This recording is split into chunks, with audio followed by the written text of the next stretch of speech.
Hello everyone and welcome, I'm Alex, the architect for Back4App, and in this video I'll show you where to get all the resources to follow along our video series about React Native and Parse.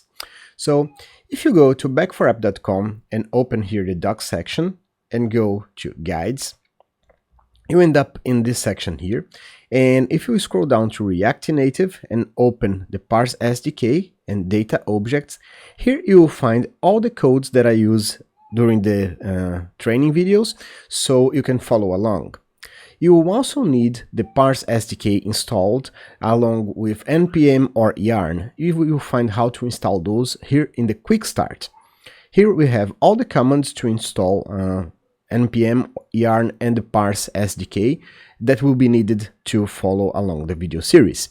Also, I'll be using a IDE called Visual Studio, which is a open source and free to download IDE. You'll find that in code.visualstudio.com. Up here you can click download and download the whole package that will support and highlight the colors for your code, which will make it much more easier for you to develop your code and follow along the video series. So this is a very quick video. I just wanted to show you where to get the resources that we'll be needing during the video series. I hope you like this video and hope to see you on the next videos of the series. See you soon. Bye bye.